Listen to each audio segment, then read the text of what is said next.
Hey, what's up, everybody? Gene Fetty back at you with another episode of our All Access podcast.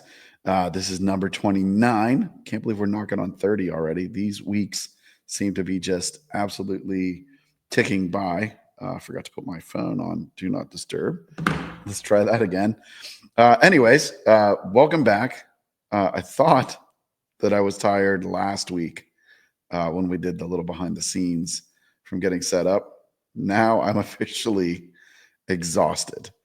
This was an incredible week of training, but man, it's an ass kicker, that's for sure.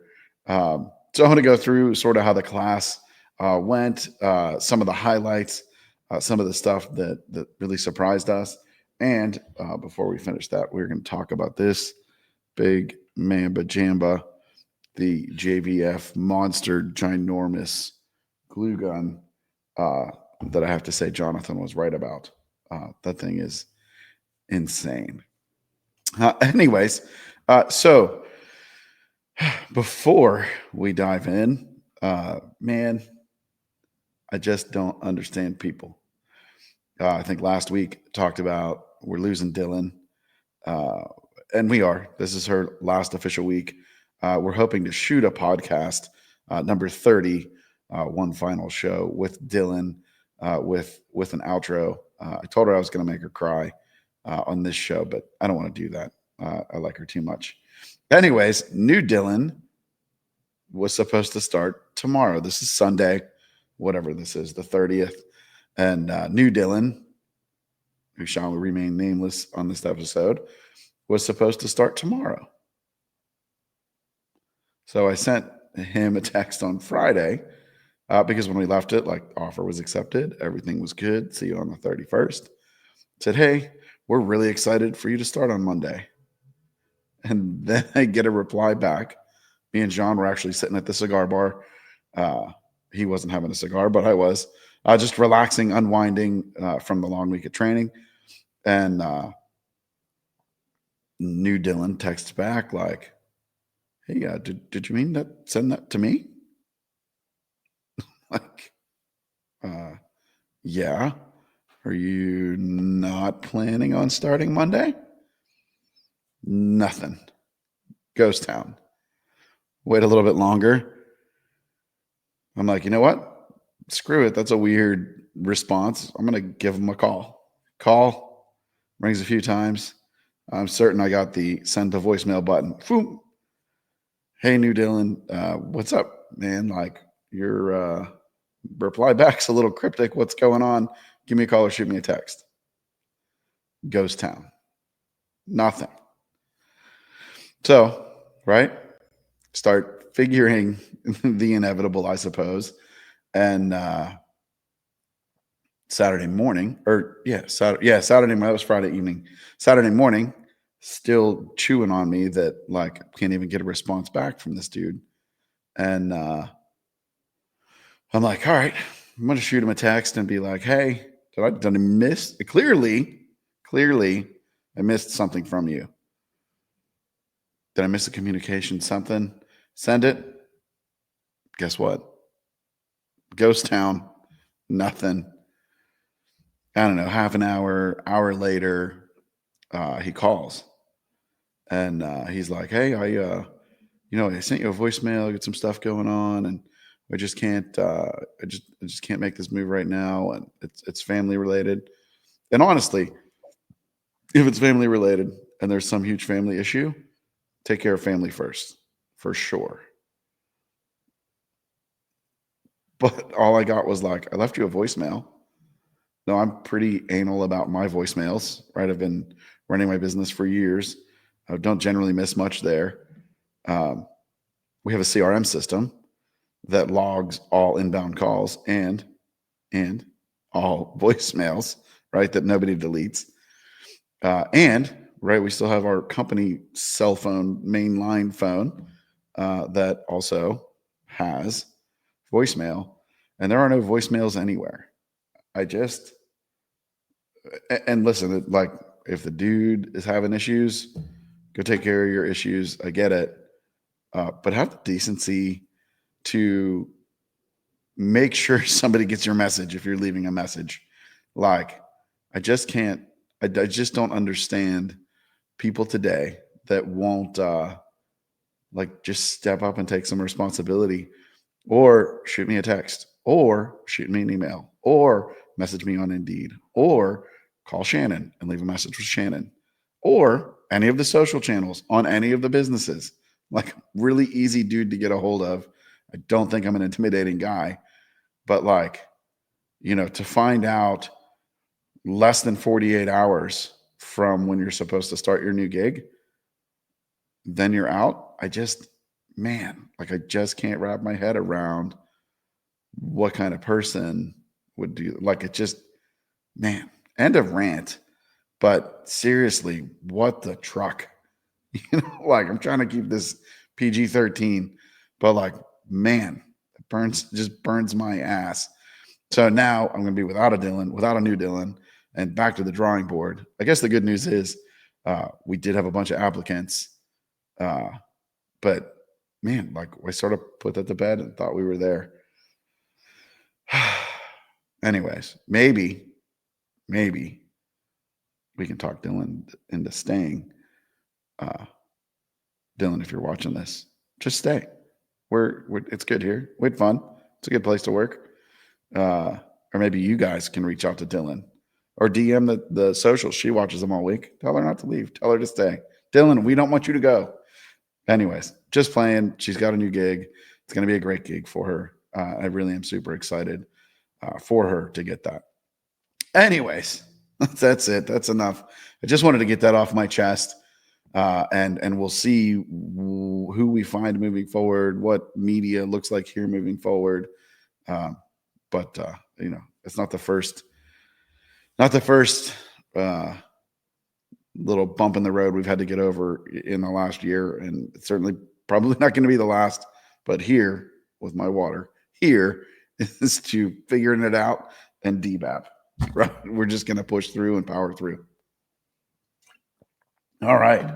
So, how did the class go? So, you guys have listened to us talk. We've had a few episodes with John. I've talked about it. We've done videos. That first level up / smash school that we did 2 years ago was incredible. And it was truly life-changing for the students, life-changing for us to see people grow and learn, right?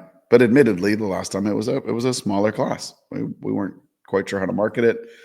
We had not done a training before, is what it is. This class, we're pretty good size class, and the experience level. We experienced this the last time. We experienced it again this time, and it's just so cool to see. So this time we had a couple of students who are not newbies, but like pretty new, sub 2 years or 2 years-ish experience. And neither of them are pushing full-time, right? They've got other jobs, other services related to PDR, and they're not pushing full-time. On up to, we had a veteran guy here with 23 years of experience. That's where I'm at. I'm at 23 years. 23 years of experience. And when we see that, or at least when I see that, I get a little nervous. Like, one, can these new guys keep up? Two, am I going to be able to teach an equal, right? At least experience-wise, or time in the business-wise. Am I going to be able to deliver enough value, or are we going to be able to deliver enough value to the veteran guy that he feels like this class is worth it? So we dove in. We spent some time in the classroom on Monday, sort of going over what the class was going to be like, getting to know everybody. It was also cool that I did not know, other than having met them at MTE. I didn't personally know. Met them at MTE this year. I didn't personally know any of the students. So these are all new to me, new to us people, which is really cool to be able to bring in people you're not familiar with. into a training. So we jumped in, talked about some of their weaknesses, some of their strengths, what they're looking to do through the week. And really, the whole class, it sort of surprised me was, well, I guess it didn't surprise me. The number one thing everybody wanted to work on was deep, sharp damage, right? And I guess it's sort of a day to day you've got to do. But at the end of the day, it is the most technically difficult damage to do, be it glue pulling or pushing, either way, right? It's difficult damage.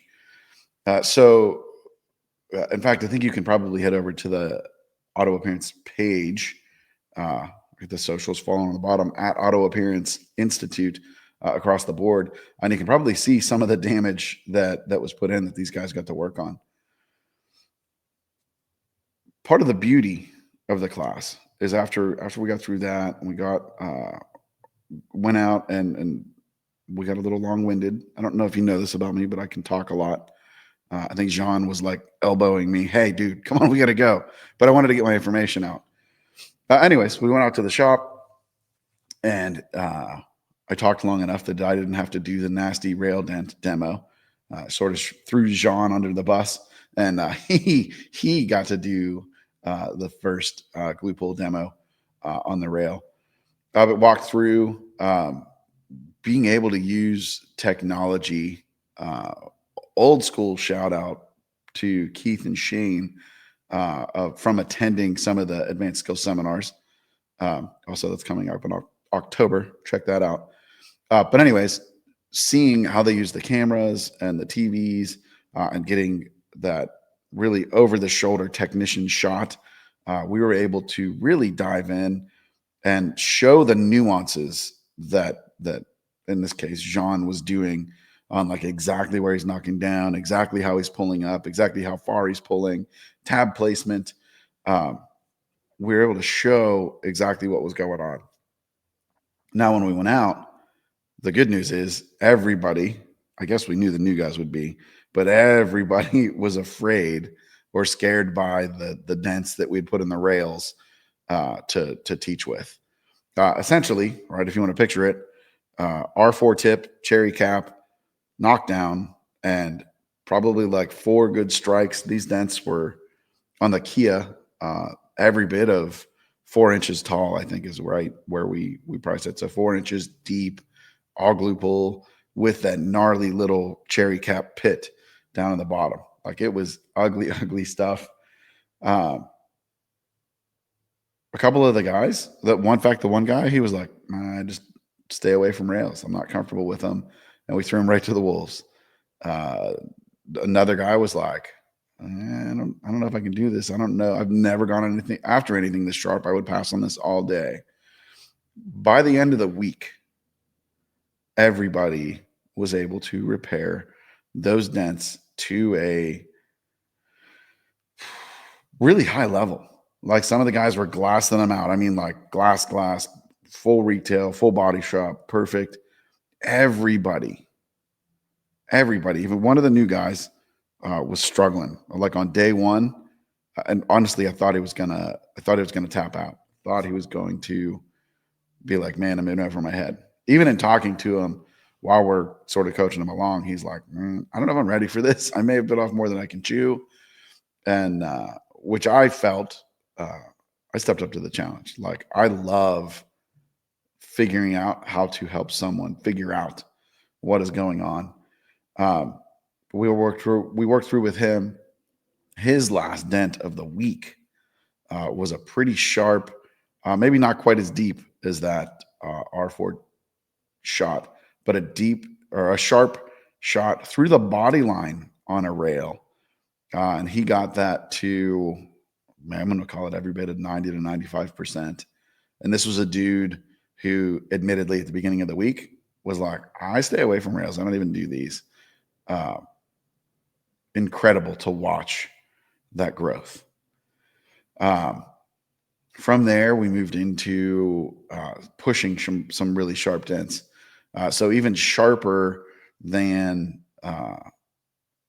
those rail dents. Took a nice phenolic tip and like just really tapping and rapping to get a deep, like right borderline stretched. If you're an old school PDR college guy, PDR college tech, and you got the depth gauge, we're talking straight steel, regular steel, middle of a flat panel, 1.55 millimeters, 1.6 millimeters, right teetering on that stretched phase or stretched metal.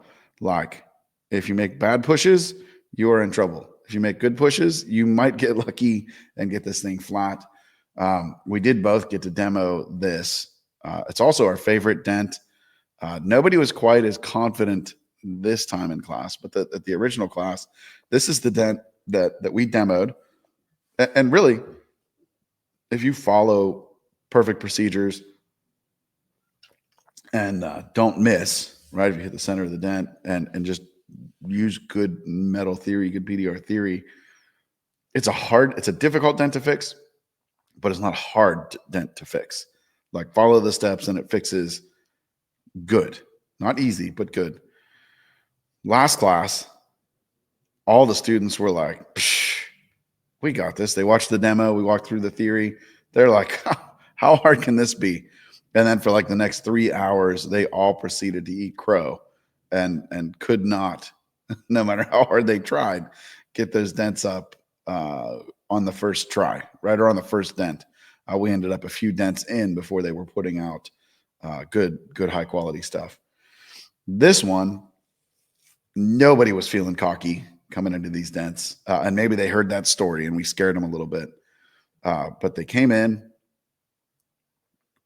and tackled them. And it was really cool to watch these light bulbs go off for the veteran guys. So we had 23 years, I think about 10 or 12 years, and 8 years would be our veterans in the class. And as we started, or as they started moving the dent and applying what we taught, it was so cool to watch them learn how to fix damage that in their career, either they've struggled with or passed on or whatever. Like, I can't remember which student it was, but to fix that dent, you're essentially creating a volcano, knock the rim of the volcano down, recreate a volcano, rinse and repeat, rinse and repeat. And the one guy was like, man, I've been trying to avoid volcanoes my whole life. And he's like, these dents kill me. I don't know what to do. And once he learned the right way, it was off to the races. And he was taking these dents and doing really, really high quality repairs right away. Like day one was the second day of training, but day one of pushing those kind of dents, incredible to watch. From there, we went into tight creases. And again, it was the same thing. Like creases that are deep enough to be scary, creases that are deep enough that they're denting the paint from the impact. Watching Jean teach that and show the step-by-step and just exactly his process of how he goes and works it clean and how he moves the metal and how like using the stinger paddle technique or a stinger knockdown technique, I was able to work that down and clean. And then to watch students and especially the newer guys go after their creases and work so incredibly clean just blew my mind. Even Mac, my son, who assisted all week in the class, he was like, when the guys were there, we had some extra panels set up. We had our demo panel. He's like, Dad, you got to give me one of those creases. I got to try it. And he came in and man, that little shit who was just a couple of months into his PDR journey is fixing a crease that I don't know that I could have fixed it at 18 months or 2 years into my journey. And he stepped up and he got that thing flat and it just needs detailed out just a tiny bit. Like unbelievable to watch these light bulb moments go off. Then we got into playing with the shrinky boxes, working out some deep stretched metal. I don't know that any of the guys in the class had gotten to play with the boxes before. We had I think it's version 2 Power PDR box, and then of course the brand new SB4 from Keith from Black Plague. In fact, I know a couple of the guys at class hopped on the website and ordered them up to add them to their arsenal of tools. Again, really cool to watch how learning how to use new tools, right, just truly levels up what those guys got going on. It was such a fulfilling week. Moved into some body lines, and with body lines, we started introducing some lateral tension. And I got to get back up on my soapbox because so many videos show the lateral tension. I call it the social media pop, right? Put your straps on, put your tab straps on, whatever your tool is, put your 2x4s on, and everybody's pulling and pulling and pulling until pops the dent out. That's not how it works. It's not how it's supposed to work, at least, right? You should be moving metal in multiple directions. They got to see the right way to use lateral tension, how it really truly assists in moving metal. Get to learn some metal flow. And then from there, we started moving into some big smash work and showing just how crucial being able to do accurate, controlled, large damage glue pulling is. It's very cool to see when you break it down and slow down. And most of my, or I guess a lot of my glue pull trainings are in body shops where we're just trying to go and get to rough in. It was fun here to get to take it to a little higher level and really get nuanced and get down in the weeds. It was more like my advanced glue pull training that I got to do this week instead of beginner large glue pull training. And I'd love nerding out on that stuff. That's where we got to put the JVF Pro handgun into play. Again, little review coming up at the end here on that. And then, like on the repair side of things, we get to move into as we're finishing the week with the guys. We get to move into their own smash repair. So we have a little bit of fun with it. It's sort of like tell a story and, how did this damage happen? And then you damage the door. So we had a shopping cart story, a drunken stupor story, a moose story. Like the guys had a lot of fun creating damage. And then you're not creating the damage necessarily that you're going to fix. We do a blind drawing of the panels that are damaged. And so you may or may not get the damage that you're going to get. So do you hit it hard to challenge somebody? Do you back off a little bit in case you get it? You want to be the hero? Nobody held back, by the way. But it was cool to watch these guys make the damage. And then as we moved into Smash, and not everybody decided to do Smash. A couple of the newer guys were like, hey, I'm not quite ready for this. I don't even know if I want to do that. Let's work on some more technical stuff, which we did, which was part of the beauty of the small class. We're able to tailor the training to exactly you.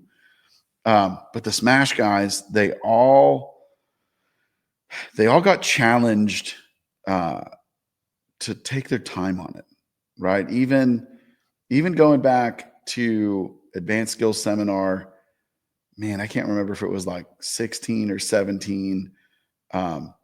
The year I'm talking about for you veteran guys is they had the tan metallic Explorer, and I think it was a Chevy Cruze, and they cut the wheel and the bumper creased the back door on the right rear door, if memory serves, the right rear door on the Explorer, put like a double crease in, smashed the body line and everything like that. Bryce is fixing it, right? So that part of the seminar, Bryce does his big moves, gets everything started, and then gets it up to, call it the boring part, right? The part that everybody says they want to see, but when you're watching somebody like just picking out little lows, it's not very exciting to do, but it's what it takes to make that damage right. But anyways, it gets to that point, and then we break, and then we go inside, and I think that Keith and Paul Corden we're doing a sales training. And at that point in my career, I felt like I probably could have given the sales training, or at least 90% of what those guys could do on sales, because I was a student of theirs. I'd already sort of studied that. I'm like, man, you know what? I want to go and watch Bryce work, right? What's like Bryce does these amazing repairs, even back then, amazing repairs, next level, bigger stuff than I would take on. Like, what's the answer? What's his secret sauce? So I went out, and he was working on the side of it was the big white tent at the back of the Carib, maybe. Anyways, and I get back and I'm like, all right, dude, it was me and I think maybe Troy Brewer sat down, and we're like, all right, Bryce, what's the secret sauce? We're going to watch you do this. And he's like, boys, there's no secret sauce. You just got to sit here and push and push and push and push and push and finish. Like, you're just working this out to the highest level possible. And there's not really a secret. Kind of like in the middle of the repair, my repairs and probably your repairs look just like Bryce's repairs. Bryce is just gifted to another level with patience and drive and determination and attention to detail. And he camps out and makes it work, right? Makes the panel do what the panel needs to do, and fixes the lows and fixes the texture. We got to experience that here with the students, right? They all said, one, I would maybe never try to tackle this damage before this. So they wouldn't even give themselves the opportunity, and they would tap out. Two, showing them how to use good large glue pull repair techniques, right? We're able to take these big smashes from like super scary and maybe not doable to like, oh, there's not really anything on this door I can't fix. Let's get after it, right? By following the right repair path and everything like that. As they're moving through, they all agreed, all the smash guys, they were like, I never give myself enough time to make this stuff right. I never give myself enough time or permission to sit here and try, right? A lot of them were like, oh, man, I would tap out already. I would tap out already.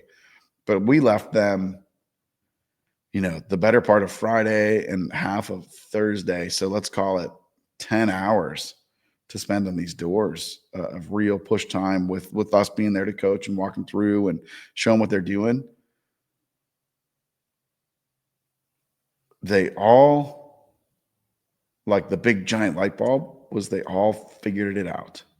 And I can remember going back to when I was learning how to do Smash, before there was Dent Trainer or AAI or Real World PDR, or hell, hardly even, like, I started doing Smash before YouTube was even a thing.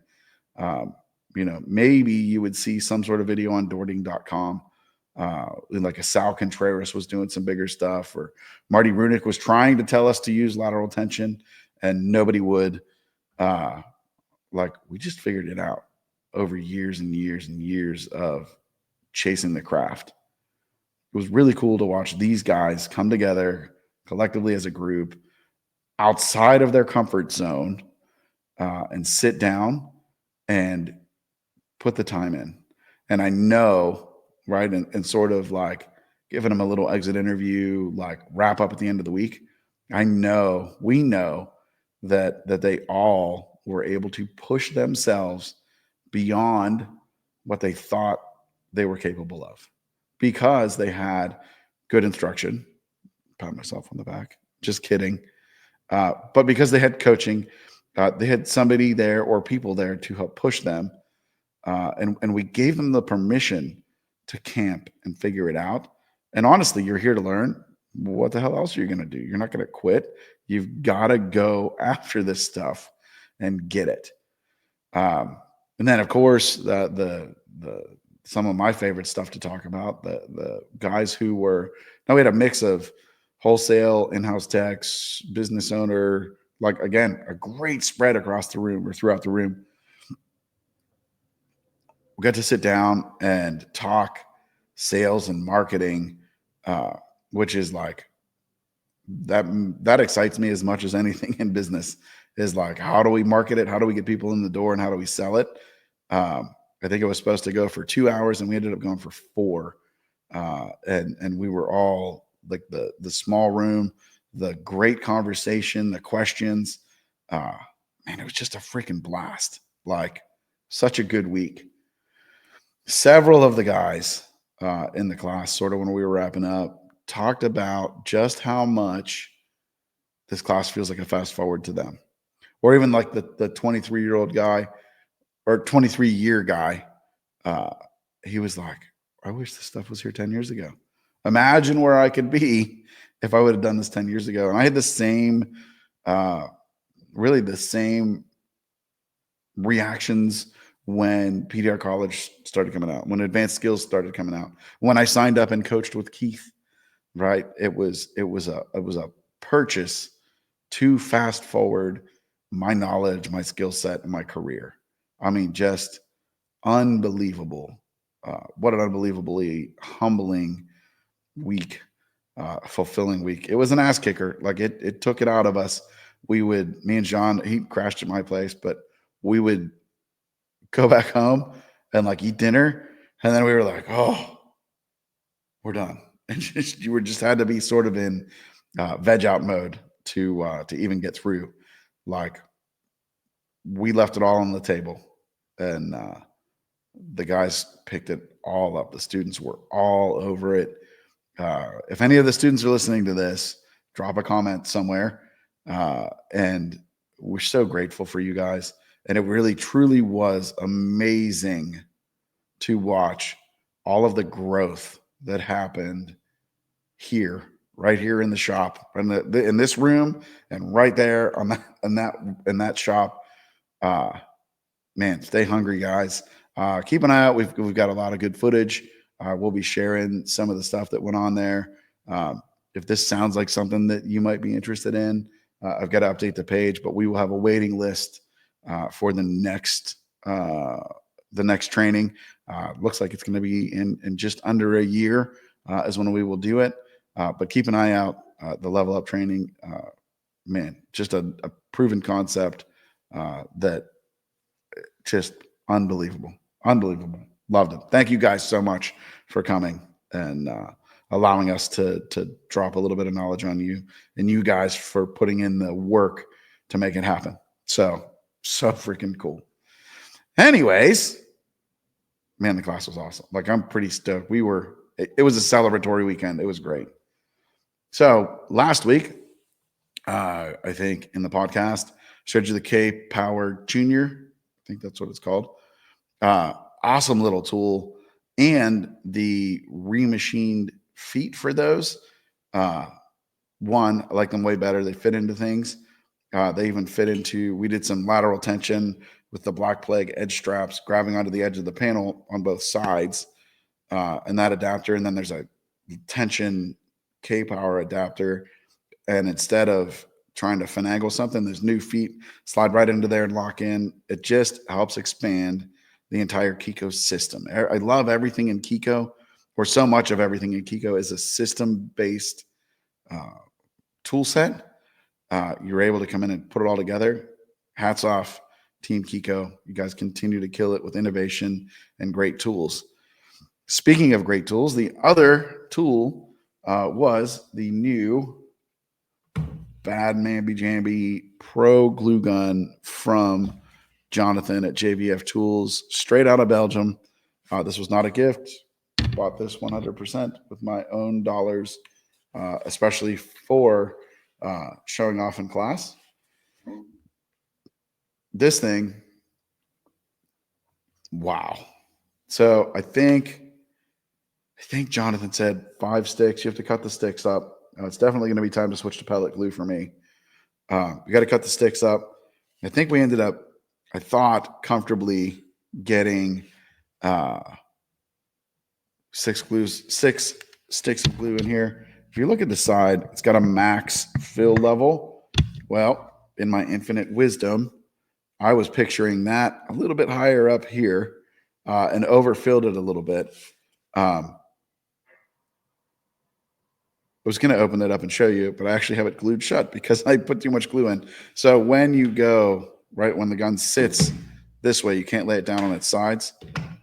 You got to make sure that your glue is low enough that it doesn't catch your rings up here. The directions clearly say it. This is not a flaw with the gun. This is just me being a guy and not paying enough attention to the rules. Anyways, this gun, Jonathan told me, he goes, listen, I'm going to warn you. If you start using it, there's no going back.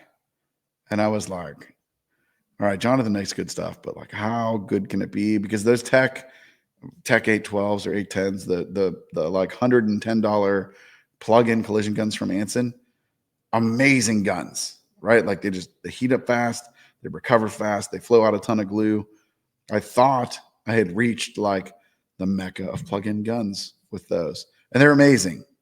And you could buy a lot of those for one of these. However, the key when you're getting into large glue pull repair, or you're teaching a class with a bunch of technicians doing large glue pull repair, you need a large amount, not just of glue, but a large amount of melted, ready to go, properly heated glue.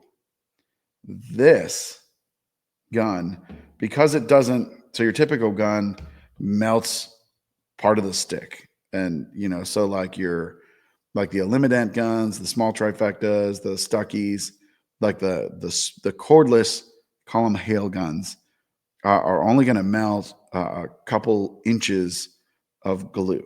And if you squeeze a couple inches of melted glue out, right, force your stick in, you're going to run out of hot melted glue, and then it needs to warm up and remelt and get that new solid glue to a liquid state to hot enough. The collision guns, right, Kiko, Cam Auto, the cordless from Anson, the plugins from Anson, all have a larger chamber that melt more of a stick of glue. And those are higher wattages, so they recover faster. But still, if you're going to get into big straps, the big JVF feet, even like as we get into more complex repairs, like we're gluing a bunch of tabs on a panel, even just a bunch of tabs can burn up your melted hot glue. This gun, now I think with shipping, was like $750 US.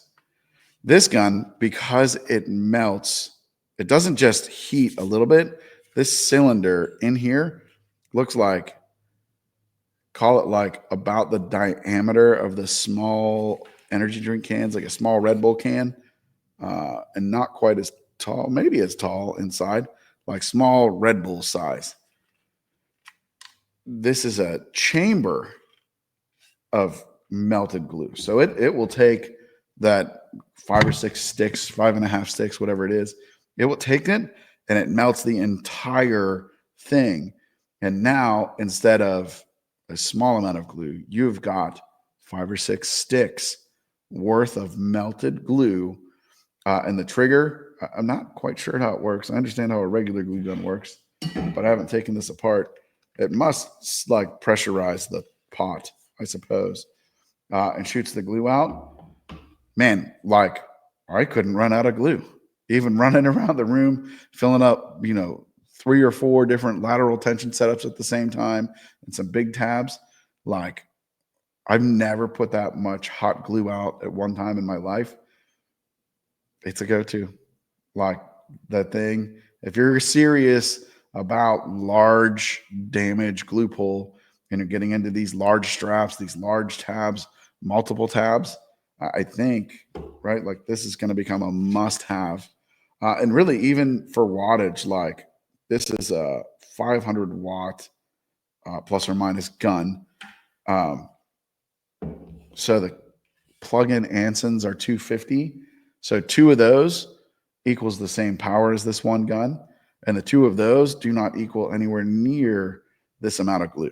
Now, I understand it's an investment, but if you are getting serious about big glue pull, this is where it's at. I can't wait to continue doing more and more with this to put it through the paces and see how it lasts. And Jonathan, I tip my hat to you, my friend.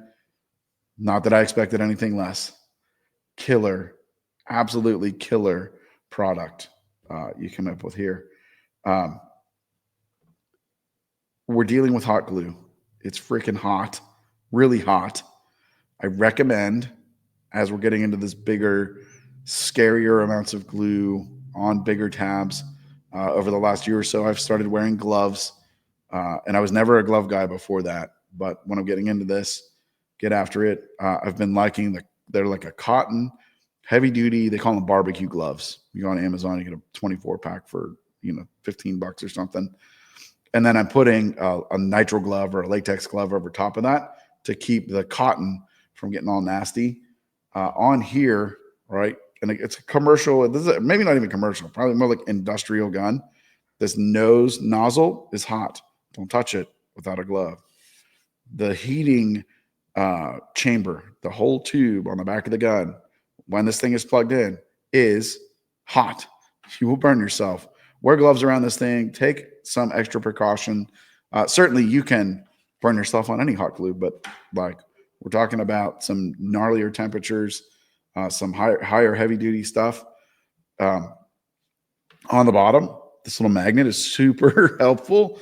Running on a toolbox, holds it up, keeps it steady. If you're going to go on something else, it's got the regular old kickstand on the bottom that will kick out of your way. I like the magnet because sometimes when you're trying to come in with that kickstand, it wants to get in your way and you got to fold it out. With the magnet, if you're on a magnetic surface, it actually holds the gun up and it doesn't even touch the kickstand. It's there. And so you can check this out at jvftools.com. Man, definitely a Gluru approved product on this. So, wow. All right, guys. That's a wrap. This week is a wrap. I'm tired. Keep an eye out for this week's episode coming up. Dylan's farewell show. Hopefully we can put that all together. If you have any questions or comments for Dylan, comment them in here, DM us, and we will give some shout outs to you and to her when we record. I think we're going to try to record on Thursday this week. So that'll be I think it's the second or third. Don't remember. The third. So we're looking at recording on the third. So get your comments or questions for Dylan in before the third, and we will be sure to give you a shout out on the show. She still watches all the social and everything. She's still employed here. So she will take notes. Dylan, take notes. These guys these people are DMing you with Dylan content. It's for the podcast. Take notes. I'll let you do an outline, maybe even a script for this one, but that's the last time you get to make me do a script, and then you're out. Guys, go follow us on social at Auto Appearance Institute across the board. You can check out any of our virtual trainings at autoappearanceinstitute.com on the website. Thanks for watching. Thanks for listening. Glad I still have a voice. I hope I wasn't too rambly for you this week, but I was just pretty stoked about how it all went. So until next time, number 30 is coming up. We'll see you on the show.